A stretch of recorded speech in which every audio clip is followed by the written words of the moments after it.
everyone, welcome back to our channel. Today is a very exciting video because it's a little bit different. I am here just by myself and I'm just gonna sit down and chat with you guys about Run Disney, specifically the Disneyland 2024 weekend. If you guys don't already know, I love Run Disney. I have a lot of videos on this channel about it. I will link that playlist in the description below so you can go catch up on all of the Run Disney videos. But I love Run Disney. That is just a magical event. I have done all the weekends now at Walt Disney World, and this was my first one at Disneyland. So I was so excited. I hadn't been to Disneyland in about 6-7 years, so it kind of forced me to go back, and I had the best time. If you want to see the Disneyland vlogs, those haven't been posted, so you can go back and watch those, where we did go to the expo for a little bit, which I will talk about the expo in this video, but if you want to see some live shots of the expo, go back and watch day 2 of our Disneyland videos. But what I want to do in this video is specifically talk about the weekend and what were my thoughts, kind of like a sit down kind of chat with your friend, you know, about your weekend. So let's get into it. I have a lot of pros and I have a lot of cons, and I think that's why I wanted to do this video, was to kind of chat about it. So let's start off talking about the first stop of the weekend, which is the expo. Now I do want to preference this with, this was the first time Run Disney and Disneyland has been back, I think in 7 years. So Run Disney did take a break for COVID in Walt Disney World, but other than that, Walt Disney World Run Disney is a huge event. There are multiple events of the year, and they happen very frequently and every single year. However, for Disneyland, this event hasn't been back in 7 years, so it was a big deal that this was coming back to the West Coast. I think they did a great job, considering it's been gone for 7 years, and Disneyland is a way smaller than Disney World, so they have a lot less space to work with. It was such a fun event. I had the best time, but there was some growing pains, I think, which we will talk about, but definitely ones that will get fixed and are completely avoidable for next time. Starting off the weekend with the expo. Now, the expo was very different than Walt Disney World. Walt Disney World, the expo happens at ESPN Wide World of Sports. Gigantic facility. You walk so much, you get your bib at this place and your shirts at this place, and you shop all the way over there, like you're walking. Disneyland, little different. We were staying at Disneyland Hotel, which just because we wanted to. Little did I know the expo was going to be in our hotel, which was great. There is a convention center linked to the Disneyland Hotel, which, because I'm not a West Coast girl, I didn't know. And that's where the expo takes place. So we stayed in the Fantasy Tower, the Fantasyland Tower. So our room was literally an elevator ride from the expo, which was great and something I'm not used to. The expo was very, very small, but they used their space wisely, and they had a lot to do still. The same amount that you would get to do in Walt Disney World, just in a more contained space. Bib pickup worked exactly the same way. I went in, said my number, showed them my ID, and I got my bib. That worked exactly the same. Merch, same exact thing like Walt Disney World. There was a virtual queue only for day 1 of the expo, so you had to be on your phone bright and early, reserving your virtual queue just like you would for if you wanted to go on Tron or Rise the Resistance. And that gained you entry into the merchandise for the official Run Disney merchandise. What I mean by that is the expo has a ton of vendors, third-party vendors like Theragun and Fit to Run will have booths like an expo. There is also an area for official Run Disney merch, like the shirt I'm wearing right now. This is the official Disneyland Spirit jersey for Half Marathon weekend from this year. That area is separate, and you do need a virtual queue only on day 1. Now on day 2 and 3 and so on, you don't need a virtual queue. You can just walk right up. So on day 1 of the expo, which is where I got my bib, I got a virtual queue planning to go in, got my virtual queue, we walked in, and it was packed. Like, just super, super crowded. We had been at Disneyland all morning, and we said, you know what, I'm just gonna come back tomorrow, which we did. Really all I wanted was the Spirit jersey, which was still in stock the next day. So that is the pro of the virtual queue, is it will gain you entry first day, and most things won't be sold out yet, and you'll have, you know, your choice of sizes that are pretty much all still available. Day 2 and, you know, so on, it sometimes gets a little finicky with sold out items and sizes not being available. But overall, you should be okay unless there's something you have your heart set on that you're like, I need this. I would wait in the virtual queue line. But if not, I would just go the next day to do your shopping. That's just my opinion though. The crowd level at the expo, other than the merchandise line, was very doable. I actually went to the Pandora booth and got a charm because I love collecting the Pandora Run Disney charms, and we waited maybe 2 minutes to get my bib. We also waited maybe 5 minutes at the most. So we were in and out very, very fast, which I appreciate. Now that the expo is done, next was the 10K. So this is half marathon weekend, which means there's a 5K, 10K, and a half marathon. And then the Dumbo Double Dare, which means you did the 10K and a half. Unfortunately, I did not do the 5K. That was part it sold out very fast, and part I just, not that I didn't want to do it because I'm all for a 5K, but I was also there like on vacation and I really didn't want to get up very early. Also, I did Dopey Challenge the week before in Walt Disney World, so I gave myself a little break, just a little break. So I didn't do the 5K, so I cannot report on that. But I heard great things. It was all like inside Disneyland, which is really cool. The start line was inside Disneyland, from what I saw, which is very, very cool. But I will not be able to give my personal experience on the 5K. So moving on to the 10K, same start time as Walt Disney World, bright and early, 5 a.m. start time, which means you got to get there even earlier. I was staying, like I said, at Disneyland Hotel. When I booked it, when I signed up, I had no idea where the start line was going to be for Disneyland for the weekend. I just kind of assumed it would be like near, right?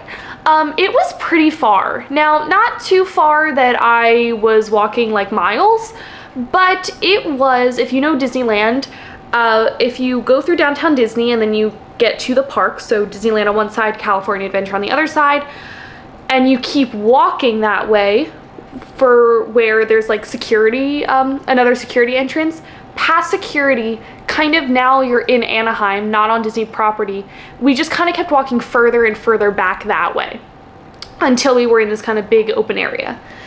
I would say it was about a 20-minute walk from hotel to start line, maybe even more. And it was freezing, and I don't like the cold. So it was not a very enjoyable walk to the start line, just being perfectly honest with you, but it wasn't terrible. What I do want to say about the start line is security was very different than Walt Disney World, and not in a good way.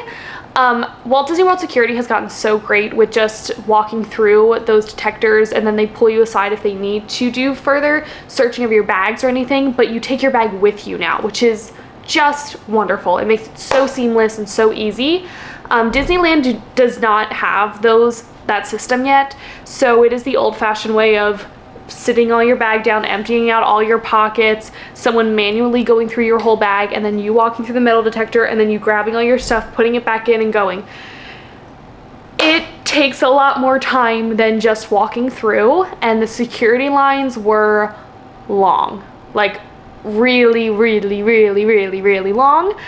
And again, nothing that I would be like, I'm never doing this again, but it's definitely something to consider that it was very long, and it is middle of the night and you're tired and you're about to run a lot of miles, and it doesn't help the situation, you know? But once you're through security, you get to the starting corrals. This is, again, very different than Walt Disney World. The corrals were, you know, same thing, A, B, C, D, whatever, down the line, but they were so small. It was almost comical to compare to Walt Disney World. Walt Disney World, you're just with thousands and thousands and thousands of people, and there were still a lot of people, don't get me wrong, but your corrals were a quarter of the size maybe. So I got in my corral, waited a little bit, same type of deal, live entertainment, you know, MCs on the stage, big video screens, audience participation, fun, you know, while you're waiting for the race to start. But one thing I really laughed at, just because it was so anticlimactic. In Walt Disney World, there's fireworks that go off before every start line, before every group crosses the start line. So every wave. So like 3, 2, 1, fireworks for everyone. No fireworks, which was just so funny because I'm just so used to fireworks going off every 2 seconds at Run Disney. And the first time it went off, I was filming the sky ready for fireworks to go off and nothing happened, which was just funny. Not a big deal, but just, you know, a little funny. So another difference with the corrals was Disney World, like I just said, will be waves. So let's just say, you know, Corral A is the first corral. They won't let all of Corral A just go. They'll send like a quarter of Corral A and then another quarter of Corral A to kind of space out the runners for safety. For Disneyland, there was a lot less, so they just sent all of Corral A and all of Corral B and then all of Corral C with like 5 minutes in between each corral.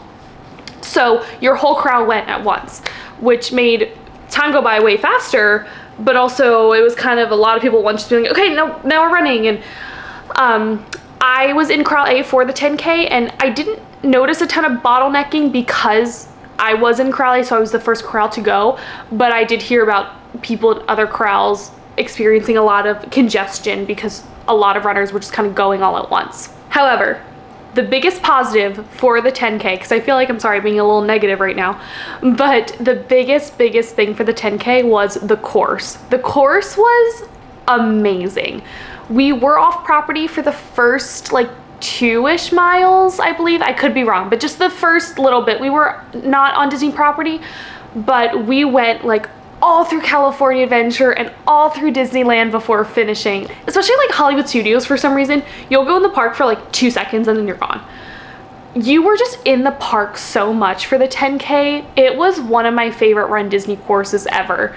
It was just so cool, and especially me having not been to Disneyland in a while. We had gotten there a few days prior, so we had been in the parks, but getting to run through the parks for the first time bright and early in the morning when no one was there was really cool. Another thing that was really cool was the characters for the 10K. The group that kind of really stood out was Huey, Dewey, and Louie, because I have never seen them before ever. So that was a really cool, rare character to see. They also had Scrooge McDuck, which was, no, not Scrooge McDuck, like Professor Vaughn's, I'm gonna put it on the screen right now. I'm totally blanking on his name, but it's, because the 10K was Donald and Daisy themed, so the characters were all kind of like Donald and Daisy's friends, which was really cute, so all kind of like ducks. So yeah, that was the 10K. Also, it was very cold, and I was not happy at the cold. Honestly, this is a very unpopular opinion. I prefer running in the heat. I know, wild. I hate running in the cold. It hurts my lungs. I don't like breathing in the cold air. My nose runs, my eyes water. I just do not like it. But good thing I was running in Disneyland to distract me about how cold I was. If you didn't notice, the medals are all laying beside me, but I wanted to show you up close. This is the 10K medal. So cute. Donald and Daisy, as I said, were the theme, so they were the stars of the medals, and they both kind of slide on the medal, so they go back and forth. How cute! And the back just says, Run Disney, and then Disneyland 10K on the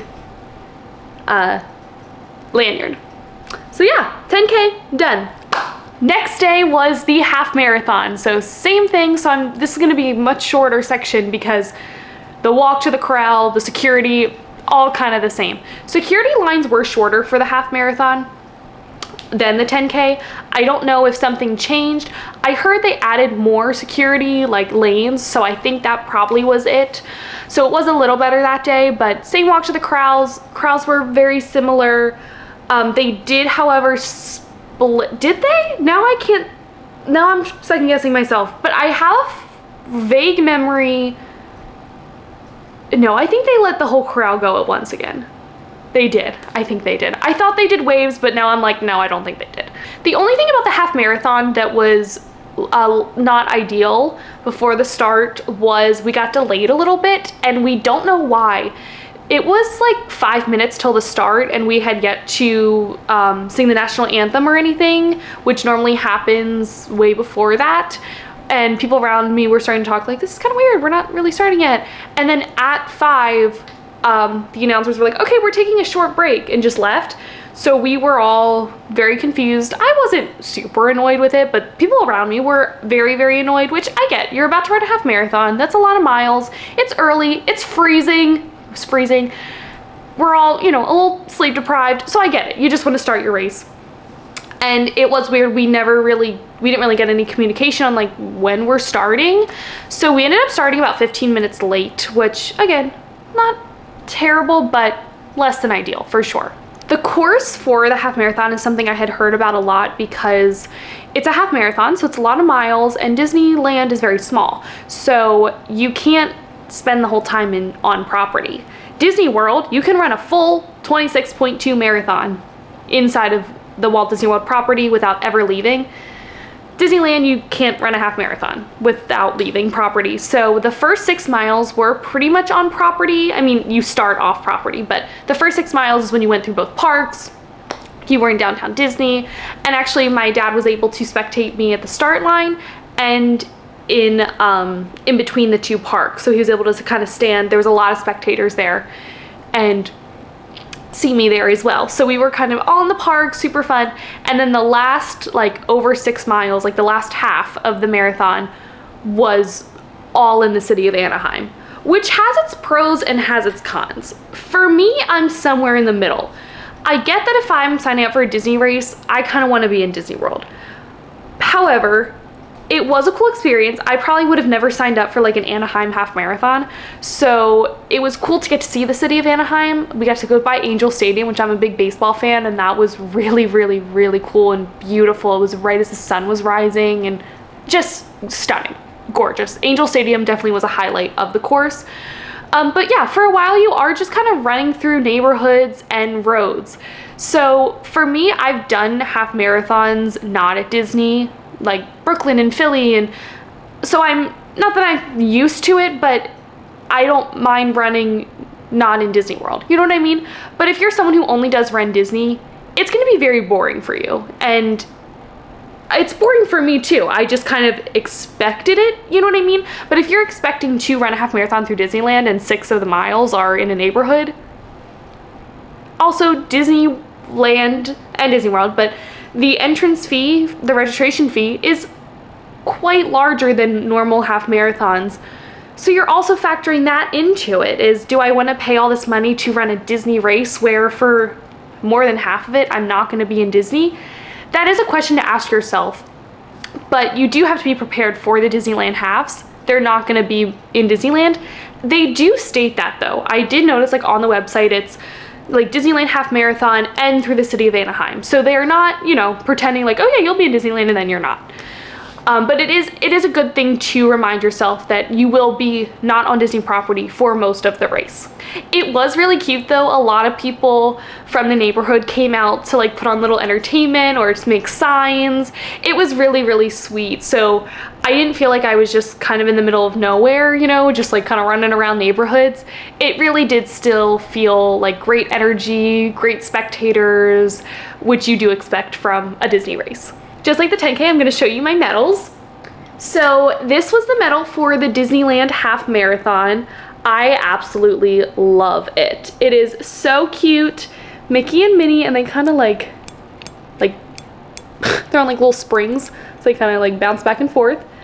And it's like the Disneyland like D logo, similar to the Spirit jersey. I just really love this medal. I think it's really pretty. It is like nice and small, which I think is like kind of cute. But the gold, love it. So, so pretty. Because I did the 10K and the half marathon, I also completed the Dumbo Double Dare. So I got this medal, which is so cute, little Dumbo, and it's a spinner medal, so it kind of spins behind him. I just love the color scheme on all of these this weekend, like the Spirit jersey and the medals, really, really pretty. And then, like I said, I did Dopey the week prior in Walt Disney World, which if you don't know what that is, the Dopey Challenge in Walt Disney World is when you run the 5K, 10K, half marathon, and full marathon in one weekend. very exhausting. This was my second year doing it. So since I completed that, I was also eligible for the Coast to Coast. What the Coast to Coast challenge is when you complete a half marathon or more on both coasts. So the eligible weekends, there's 2 different medals you can get. Honest, if anyone wants to leave a comment down below, I don't know if I'm gonna get the other medal too because I'm also doing Princess. It's very confusing. Basically how you get this medal is if you completed half marathon or more during Walt Disney World's marathon weekend, which was the first weekend of January of this year, and then the next weekend you ran the half marathon at Disneyland. This is how you got that medal. There's another medal that's like circular that says Coast to Coast, and that's if you complete the Disneyland half marathon and Princess or Springtime, I think, in Walt Disney World, which is February or April. I'm gonna do both of those races, so I don't know if then I get the other medal too, or like because I did that I just get this one. Not entirely sure. Sorry, my camera died, so I did replace the battery, so if the angle slightly changed, that's why. So at the end of the half marathon, I obviously got my half marathon medal. They give it to you right away, and then there's a little separate area that you go through if your bib has the Dumbo Double, if you're wearing the Dumbo Double bib, which means you did the 10K and the half, so they give you this. Now how we got this medal was at the expo, our registration said we were Coast to Coast eligible, so they gave us a wristband that said, sadly when they cut it off of us, we couldn't keep it for some reason, probably some sort of reason, but was that I would have liked to keep that as like a little souvenir. But we had a wristband that was like kind of this color that said Coast to Coast. So, and they put it on us at the expo and we had to keep it on all weekend. And then at the end of the half marathon, if we had that wristband on, we got to get our Coast to Coast medal, and then they snipped it off of us and disposed of it. But here is the Coast to Coast medal, which I am most proud of for sure. And it looks like a little like license plate. I think it's really cute. I know some people don't love it, but I don't know, I kind of like it. And then on the back, it's the partner statue. And it has like the Walt Disney World and Disneyland logos on it. It's really cool, and I'm very, very proud of this medal. So that was my weekend. I had so much fun. There were lots of cold miles, but I really did have so much fun, and being back at Disneyland after so long was just really, really special, and for it to be with Run Disney was even more special. The thing about Run Disney is I just started doing this 2022. 2022 was my first half marathon with Run Disney. So 7 years ago when I went to Disneyland last, if you would have told me like I was gonna do Dopey Challenge and then go and run a half marathon in California, absolutely not. Never would have thought. It's so funny when you look back, like, wow, look at how far I've come, and it was just such a special weekend. So thank you all for watching. If you have any more questions about Run Disney, be sure to leave them down below, and I'll be sure to get back to you and answer any of your questions you might have. But yeah, I will definitely be vlogging the next Run Disney weekend, which will be Princess, in just a few short weeks. So be on the lookout for that, and definitely go back and watch our Disneyland vlogs because we had a blast. Thank you all for watching, and I hope you have the best week.